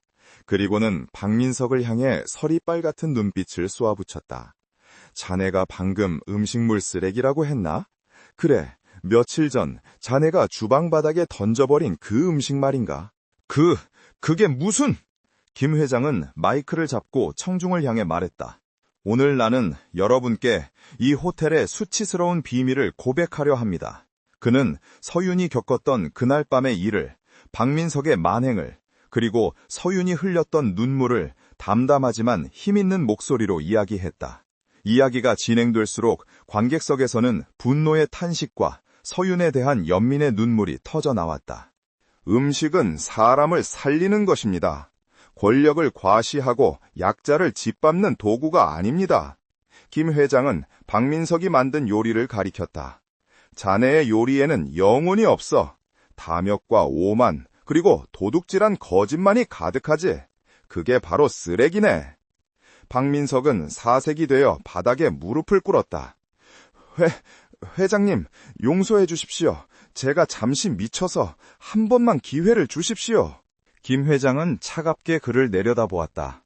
기회는 이미 주었다. 자네가 저 아이의 눈에서 눈물을 뽑아냈을 때 자네는 이미 셰프의 자격을 잃은 거야. 그는 뒤에 서 있던 보안실장에게 손짓했다. 이 자를 끌어내라. 업무상 횡령, 절도, 그리고 협박 혐의로 경찰에 넘겨. 내 호텔에서 영원히 추방이다. 보안 요원들이 박민석을 양쪽에서 붙잡아 질질 끌고 나갔다. 그의 비명소리가 연회장에 울려 퍼졌지만 아무도 그를 동정하지 않았다. 악의 몰락을 지켜보는 통쾌함만이 감돌았다. 상황이 정리되자 김 회장은 다시 서윤에게로 시선을 돌렸다. 서윤은 눈물을 글썽이며 서 있었다. 회장님, 아니 자신을 지켜주었던 청소부 할아버지를 바라보며 김 회장은 떨리는 손을 뻗어 서윤의 손을 잡았다. 그리고 그녀의 손목에 선명하게 남은 화상 자국과 굳은 살을 어루만졌다. 많이 힘들었지. 이제 다 끝났다. 서윤은 참았던 울음을 터뜨리며 고개를 숙였다. 할아버지, 정말 감사합니다. 저를 믿어주셔서. 김 회장은 고개를 저었다. 아니, 고마운 건 나다. 이렇게 훌륭하게 자라주어서. 그리고 잃어버린 내 아들의 맛을 다시 찾아주어서. 네? 아들이라니요? 서윤이 눈물 젖은 눈으로 그를 올려다보았다. 김 회장의 눈가에도 이슬이 맺혔다. 그는 주머니에서 깨진 채 복구해둔 서윤의 펜던트를 꺼내 그녀의 손바닥 위에 올려놓았다. 이건 20년 전 내가 내 아들에게, 그리고 그 아들이 세상에서 가장 사랑하는 딸에게 걸어주었던 목걸이란다. 서윤의 눈이 커졌다. 심장이 멎을 듯했다. 주변의 모든 소음이 사라지고 오직 눈앞의 노인만이 보였다. 이것은 요리 대회의 끝이 아니었다. 20년을 돌고 돌아 만난 기적의 시작이었다. 연 회장의 시간은 멈춘 듯했다. 수백 개의 시선이 단상 위 두 사람에게 고정되어 있었다. 한서윤의 손바닥 위에 놓인 반쪽짜리 펜던트. 그것은 차가운 금속이었지만 서윤의 살갗에 닿는 순간 뜨거운 전류가 흐르는 것만 같았다. 그녀의 기억 속 깊은 곳, 굳게 닫혀있던 상자가 삐걱거리며 열리기 시작했다. 빗소리, 날카로운 브레이크 파열음, 그리고 자신을 감싸 안았던 따뜻한 품. 흐릿했던 파편들이 펜던트를 매개로 하나로 맞춰지고 있었다. 할아버지! 서윤의 입술이 파르르 떨렸다. 눈앞에 서 있는 이 거대한 기업의 총수가 자신이 그토록 찾아 헤매던 가족이라는 사실이 현실감 있게 다가오지 않았다. 그저 매일 밤 주방 뒷문에서 마주치던 남루한 옷차림의 청소부 할아버지로만 보였다. 하지만 그의 눈에서 흐르는 눈물은 그 어떤 진실보다 명확했다. 김대중 회장은 떨리는 손으로 서윤의 뺨을 감쌌다. 거친 굳은 살이 박인 손이었지만 그 온기는 세상 그 무엇보다 따뜻했다. 그래, 아가, 나다, 하랩이다. 김 회장의 목소리가 젖어들었다. 너무 늦게 알아봐서 미안하다. 내 코앞에 두고도 너를 그 지옥 같은 곳에 방치했구나. 못난 할아버지를 용서해다오. 그 순간 서윤의 눈에서 참았던 눈물이 툭 터지듯 쏟아져 내렸다. 서름, 그리움, 그리고 안도감이 뒤섞인 뜨거운 눈물이었다. 그녀는 다리에 힘이 풀려 주저앉을 뻔했지만 김 회장이 단단히 그녀를 부축했다. 그는 서윤을 품에 꼭 안았다. 20년의 세월을 건너뛴 포옹이었다. 카메라 플래시가 번개처럼 터졌지만 두 사람에게는 아무것도 느껴지지 않았다. 오직 서로의 심장박동 소리만이 귓가에 울릴 뿐이었다. 한참의 시간이 흐른 뒤 김 회장은 서윤의 어깨를 감싸주고 관객석을 향해 섰다. 그는 손수건으로 눈가를 훔친 뒤 떨리지만 간단 있는 목소리로 마이크를 잡았다. 장내는 숨소리조차 들리지 않을 만큼 고요했다. 여러분, 오늘 저는 제 인생에서 가장 부끄럽고도 가장 영광스러운 고백을 하려 합니다. 김 회장은 잠시 숨을 고르고 서윤을 바라보았다. 여기 서 있는 한서윤 양은 20년 전 불의의 사고로 잃어버렸던 제 유일한 손녀 김지수입니다. 객석에서 낮은 탄성이 터져 나왔다. 드라마보다 더 드라마 같은 현실에 사람들은 입을 다물지 못했다. 김 회장은 말을 이었다. 제 아들 내외가 사고로 세상을 떠나던 날, 저는 기업 확장에 미쳐 있었습니다. 가족을 지키지 못했다는 죄책감에 평생을 괴로워했지요. 그런데 하늘이 도우셔서 이 아이가 제 발로 제 호텔에 찾아왔습니다. 김 회장의 시선이 허공을 향했다. 그의 눈가는 다시 붉어졌다. 며칠 전 저는 이 아이가 주방 구석에서 버려진 음식을 앞에 두고 했던 말을 들었습니다. 남은 음식 좀 먹어도 될까요? 그 한마디가 제 심장에 비수처럼 꽂혔습니다.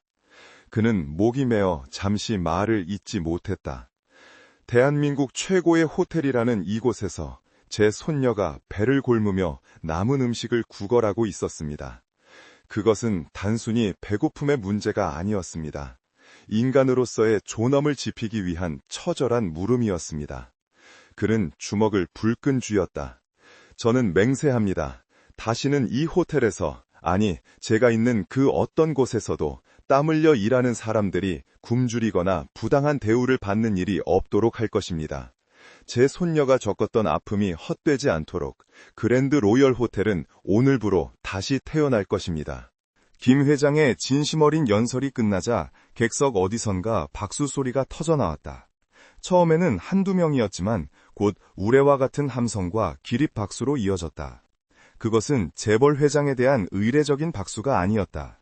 한 인간의 참회와 가족에 보내는 뜨거운 응원이었다. 서윤은 쏟아지는 환호 속에서 김 회장의 손을 꼭 잡았다. 더 이상 그녀는 혼자가 아니었다. 연 회장이 정리되고 서윤은 김 회장의 집무실로 자리를 옮겼다. 화려한 야경이 내려다 보이는 펜트하우스였지만 서윤에게는 낯설기만 했다. 그녀는 여전히 조리복 차림이었다. 김 회장은 따뜻한 차 한 잔을 내밀며 소파에 앉았다. 이제야 비로소 회장이 아닌 할아버지와 손녀로서 마주 앉은 것이었다. 많이 놀랐지? 갑자기 이런 큰 짐을 지게 해서 미안하구나. 서윤은 고개를 저었다. 아니에요. 아직은 꿈만 같아요. 정말 제가 회장님의 손녀가 맞나요? 유전자 검사 결과도 있고 네 기억도 돌아오고 있지 않니? 무엇보다 김 회장은 서윤이 만든 호박죽 그릇을 가리켰다. 수행원이 챙겨온 식은 죽이었다. 이 맛이 증거다. 네 아버지가 어릴 때마다 끓여주던 그 맛과 똑같아. 손맛은 속일 수 없는 법이지. 서윤은 쑥스러운 듯 미소 지었다. 그러다 문득 무언가 생각난 듯 표정이 어두워졌다.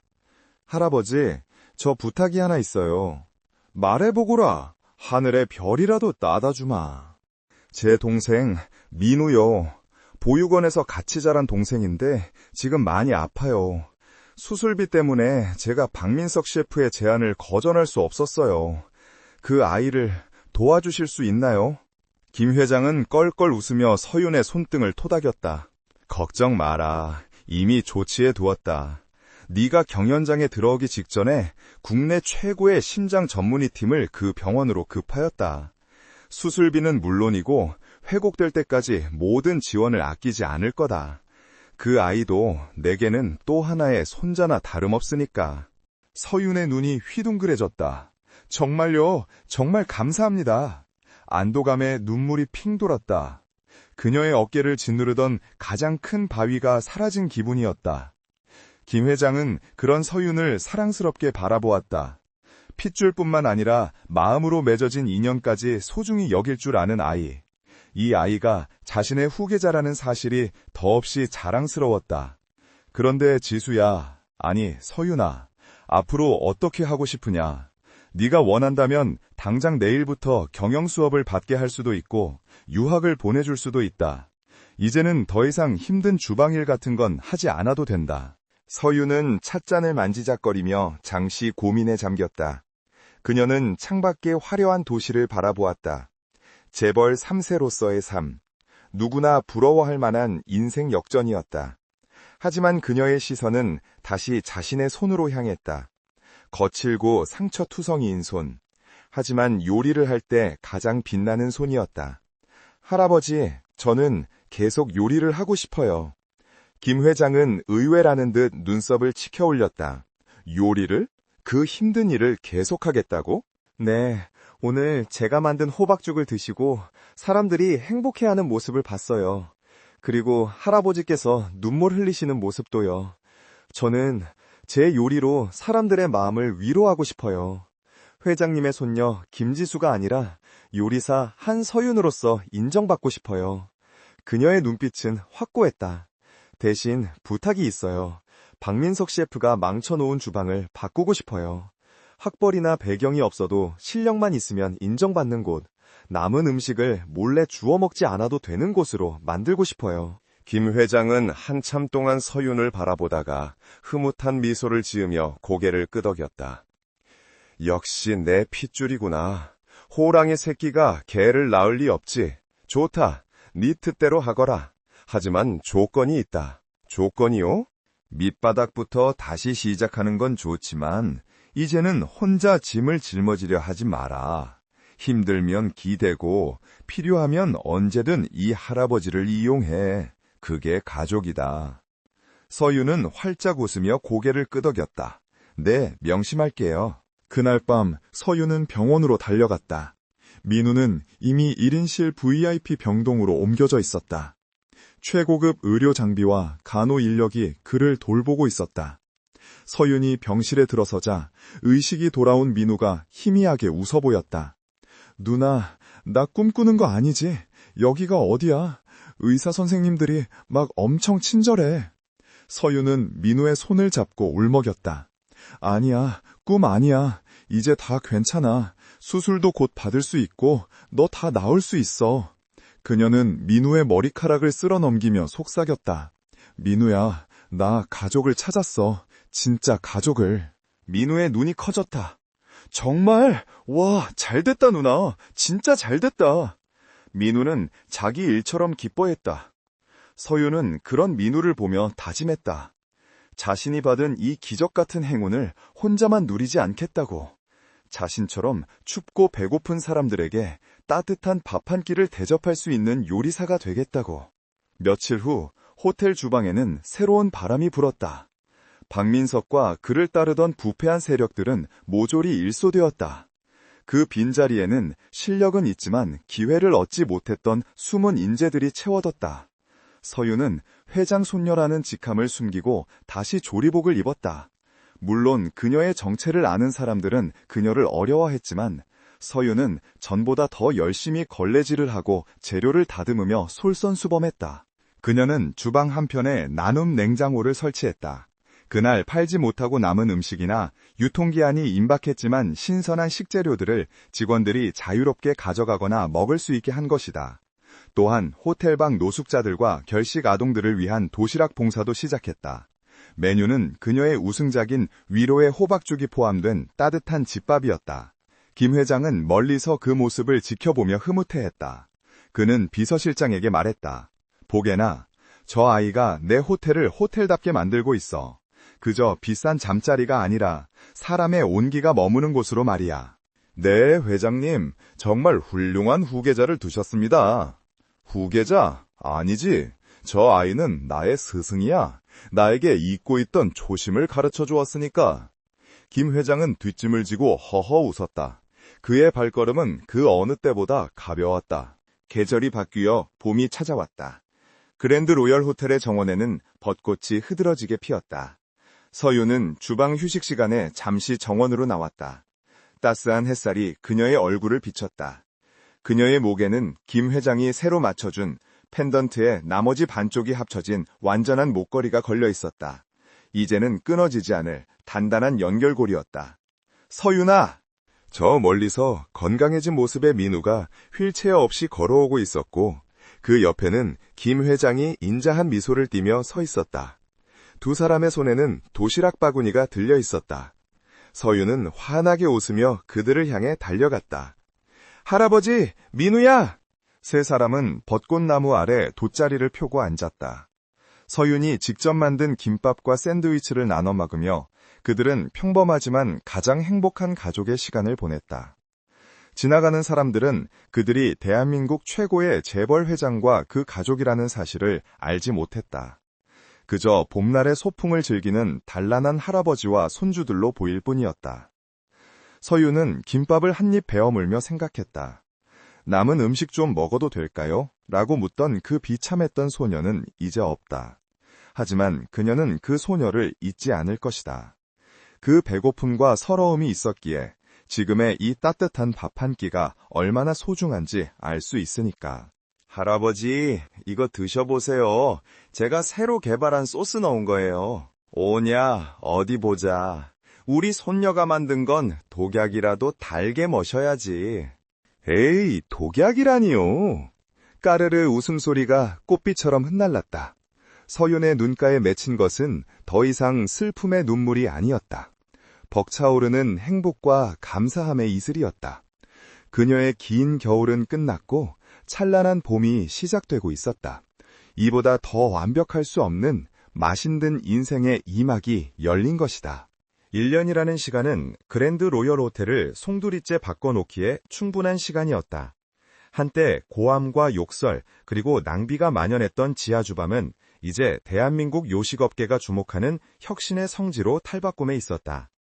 가장 큰 변화는 바로 사람을 대하는 태도였다. 셰프와 보조 사이에 존재했던 가혹한 계급장은 사라지고 서로의 기술을 존중하고 배우는 멘토링 시스템이 그 자리를 채웠다. 그리고 그 변화의 중심에는 요리 연구소장이라는 직함을 달고 여전히 조리복을 입은 채 현장을 누비는 한서윤이 있었다. 소장님, 이번 시즌 제로 웨이스트 코스 예약이 벌써 다음 달까지 꽉 찼습니다. 주방 매니저의 보고에 서윤은 환하게 웃으며 고개를 끄덕였다. 그녀가 야심차게 추진한 제로 웨이스트 프로젝트는 못난이 농산물이나 자투리 식재료를 활용해 최고급 요리로 승화시키는 것이었다. 과거 박민석이 쓰레기라며 버렸던 재료들이 서윤의 손끝에서 예술작품으로 다시 태어난 것이다. 이것은 단순한 친환경 캠페인을 넘어 세상의 모든 존재는 쓸모가 있고 가치가 있다는 서윤의 철학이 담긴 결과물이었다. 고객들은 화려한 겉모습보다 그 안에 담긴 상생의 스토리에 열광했다. 하지만 모든 것이 순탄한 것만은 아니었다. 호텔 이사회 일각에서는 여전히 그녀의 파격적인 행보를 우려하는 시선이 있었다. 특히 전통적인 럭셔리를 고수해야 한다는 보수적인 임원들은 서윤의 서민적 감성이 호텔의 품격을 떨어뜨린다고 뒷말을 하곤 했다. 오늘 열릴 이사회 주관 글로벌 미식 포럼은 서윤에게 있어 진정한 경영자로서의 자질을 증명해야 하는 마지막 시험대와도 같았다. 세계적인 호텔 체인 CEO들과 까다로운 비평가들이 모두 모이는 자리였다. 연 회장은 팽팽한 긴장감이 감돌았다. 서윤은 단상에 올라 마이크를 잡았다. 그녀는 준비된 화려한 프레젠테이션 화면 대신 텅 빈 접시 하나를 화면에 띄웠다. 여러분, 1년 전 저는 이 호텔의 가장 낮은 곳에서 버려지기 직전의 음식을 보며 울고 있던 한 소녀였습니다. 서윤의 담담한 고백에 장내가 숙연해졌다. 그때 제가 배운 것은 진정한 럭셔리란 비싼 재료를 낭비하는 것이 아니라 재료가 가진 생명을 끝까지 책임지고 존중하는 태도라는 것입니다. 그녀는 손짓을 했고 직원들이 카트를 밀고 들어왔다. 테이블 위에 놓인 것은 투박한 질그릇에 담긴 요리들이었다. 뿌리 채소의 껍질을 튀겨 만든 칩, 생선의 뼈를 우려 만든 맑은 육수, 그리고 못난이 과일로 만든 젤리 디저트. 화려한 금박이나 캐비어가 없었지만 재료 본연의 향이 연회장을 가득 채웠다. 한 까다로운 프랑스 비평가가 손을 들고 날카롭게 질문했다. 한 소장님, 취지는 좋습니다만 비싼 돈을 지불하는 고객들이 과연 이런 남은 재료로 만든 음식을 환영할까요? 그들은 특별한 대우를 원합니다. 서윤은 미소 지으며 대답했다. 특별함은 희소성에서 나옵니다. 누구나 돈으로 살 수 있는 값비싼 재료는 더 이상 특별하지 않습니다. 하지만 농부의 땀과 요리사의 정성, 그리고 지구를 생각하는 마음이 담긴 이 요리는 오직 이곳 그랜드 로열에서만 경험할 수 있는 가치입니다. 우리는 고객에게 단순히 음식을 파는 것이 아니라 가치 있는 소비라는 자부심을 대접하는 것입니다. 비평가는 잠시 침묵하더니 숟가락을 들어 육수를 맛보았다. 그리고 눈을 지그시 감았다가 뜨며 박수를 치기 시작했다. 브라보! 맛이 영혼을 건드리는군요. 당신의 말이 맞습니다. 이것이야말로 진정한 모던 럭셔리입니다. 비평가의 찬사에 보수적인 임원들도 그제야 안도하며 박수를 보냈다. 뒤에서 지켜보던 김 회장은 흐뭇한 표정으로 고개를 끄덕였다. 이제 더 이상 자신이 나설 자리는 없어 보였다. 서윤은 완벽하게 홀로 서기에 성공했고 자신보다 더 큰 그릇으로 호텔을 품고 있었다. 행사가 성공적으로 끝나고 밤이 깊었다. 서윤은 피로가 몰려왔지만 발걸음은 가벼웠다. 그녀는 습관처럼 텅 빈 주방으로 향했다. 그곳에는 익숙한 뒷모습이 보였다. 김 회장이 앞치마를 두르고 가스레인지 앞에서 무언가를 끓이고 있었다. 할아버지, 거기서 뭐 하세요? 김 회장이 뒤를 돌아보며 쑥스러운 듯 웃었다. 아, 주인공이 왔구나. 오늘 고생 많았다. 내 손녀가 그렇게 말을 잘하는 줄 몰랐어. 아주 속이 다 시원하더구나. 그는 국자로 냄비를 저으며 말을 이었다. 출출하지? 거창한 요리는 아니고 그냥 라면 하나 끓였다. 양은 냄비에 보글보글 끓고 있는 라면. 파와 계란이 송송 들어간 소박한 비주얼이었다. 호텔 총수와 차기 허계자가 먹기에는 너무나 서민적인 메뉴였지만 두 사람에게는 그 어떤 코스 요리보다 귀한 만찬이었다. 서유는 식탁 의자를 끌어당겨 앉았다. 와, 냄새 너무 좋아요. 안 그래도 배고팠는데.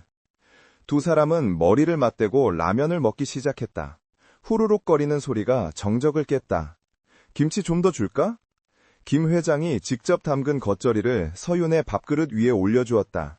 서윤은 입안 가득 라면을 오물거리며 행복한 미소를 지었다. 할아버지, 기억나세요? 제가 처음 할아버지 만났을 때. 그럼 기억하고 말고. 그때 네가 나한테 빗자루질 좀 똑바로 하라고 잔소리했었지 아마. 김 회장이 농담을 던졌다. 에이, 제가 언제요? 저는 그냥 미끄러우니까 조심하시라고 한 거죠. 서윤이 투덜거리자 김 회장이 껄껄 웃었다.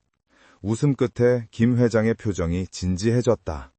그는 젓가락을 내려놓고 서윤을 지그시 바라보았다. 지수야, 나는 이제 물러날 생각이다. 서윤의 젓가락질이 멈췄다. 네? 갑자기 그게 무슨 말씀이세요? 아직 정정하시잖아요. 아니야. 오늘 네 모습을 보면서 확신했다. 이제 이 호텔에는 늙은 회장의 고집보다는 너의 따뜻한 혁신이 더 필요하다는 것을. 나는 이제 진짜 은퇴해서 민우 녀석이랑 낚시나 다니고 텃밭이나 가꾸며 살고 싶구나. 그러니 이제 네가 이 배의 키를 잡아다오. 서윤은 김 회장의 눈에서 깊은 신뢰와 사랑을 읽었다. 그것은 강요가 아닌 가장 아름다운 형태의 양위였다. 그녀는 잠시 망설였지만 곧 단단한 눈빛으로 고개를 끄덕였다.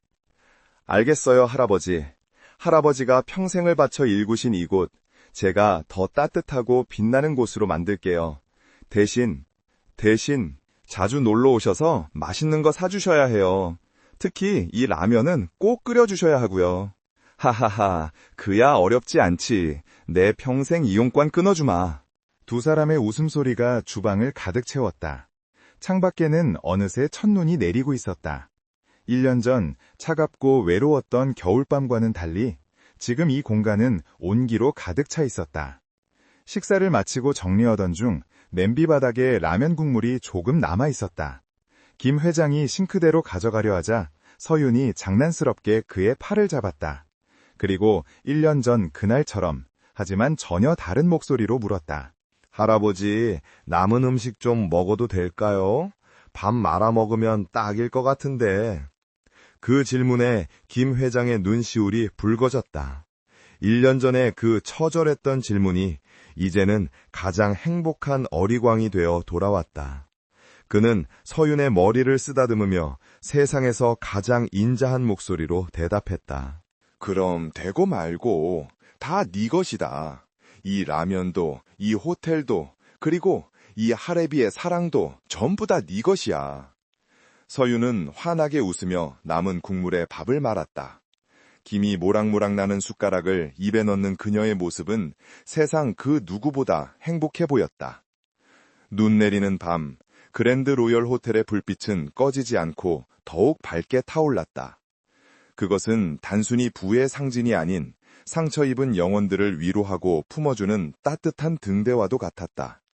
한 소녀의 눈물 젖은 질문에서 시작된 기적은 이제 수많은 사람의 배와 마음을 채워주는 전설이 되어 영원히 기억될 것이다.